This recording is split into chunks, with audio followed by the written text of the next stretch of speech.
এই তো সামনে আমাদের চলে এসেছে নির্বাচন। বাংলাদেশ জাতীয় নির্বাচন আসছে।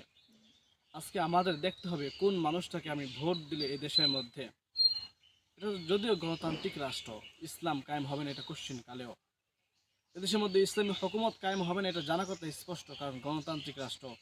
এদেশের বাংলাদেশটা এমন হয়েছে ভারতে দাসত্ব করতে হবে, এটা আপনি মানেন আর না মানেন। আপনি যত বড় নেতা হন না কেন, যত বড় দাপটওয়ালা হন না কেন, যত বড় ক্ষমতাওয়ালা হন না কেন, আপনি ভারতকে সাপোর্ট না করে দেশের ক্ষমতা আসতে পারবেন না। এটা স্পষ্ট কথা, আপনি মানেন আর না মানেন। এই সময় আমাদেরকে যেহেতু দেশের রাজনৈতিক একটা অবস্থান রয়েছে, দেশের একটা অবস্থান রয়েছে, এই সময় আমাদেরকে ভোট দিতে হবে, একজনকে ক্ষমতায় বসাতে হবে। দেখুন, আমি ভোটটা দিব কাকে? আমি কোনো ব্যক্তির নাম বলতে চাই না। আমি এতটুকু বলতে চাই, যে মানুষটাকে ভোট দিলে এই সমাজের উন্নয়ন হবে, যে মানুষটাকে ভোট দিলে এই সমাজ থেকে চাঁদাবাজ মুক্ত হবে সমাজটা, যে মানুষকে ভোট দিলে আমার বোন ধর্ষিত হচ্ছে সেই ধর্ষকের শাস্তি হবে, যে মানুষটাকে ভোট দিলে আমার দেশের রাস্তাঘাট উন্নত হবে, যে মানুষটাকে ভোট দিলে আমার অসুস্থ মা, আমার অসুস্থ বাবাকে চিকিৎসার জন্য ঢাকা দৌড়িয়ে গেলে, বা আমাদের জেলা পর্যায়ে যে সমস্ত হাসপাতালগুলো রয়েছে সেখানে গেলে যেন ঘুষ না দিতে হয়, এই সমস্ত মানুষদেরকে আমাদেরকে ভোট দিতে হবে।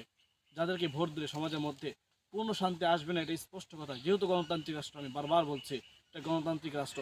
আপনি যত ওয়াদা করেন, যত আপনি মানুষের সামনে বক্তব্য দেন না কেন, যত কথায় উড়ান না কেন, আপনি কোনোদিন এদেশের মধ্যে ইসলাম কায়েম করতে পারবেন না গণতান্ত্রিকভাবে।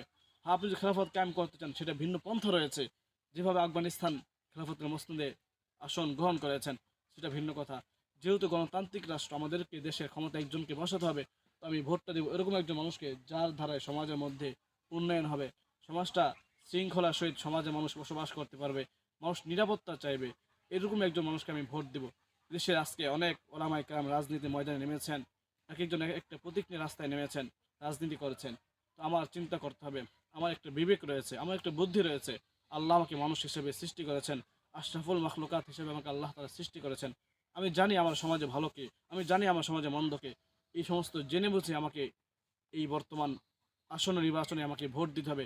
তো আল্লাহ রাব্বুল আলামিন আমাদের সকলকে এদেশের মধ্যে এমন একজন নেতা তৈরি করে দিক, যে নেতা আমাদের সমাজের জন্য এবং এই রাষ্ট্রের জন্য এবং দেশের জনগণের জন্য ভালো হবে। এই জন্য আল্লাহ রাব্বুল আলামিনের কাছে সবসময় দোয়া করা। আল্লাহ তাআলা আমাদের সকলকে কবুল করুন।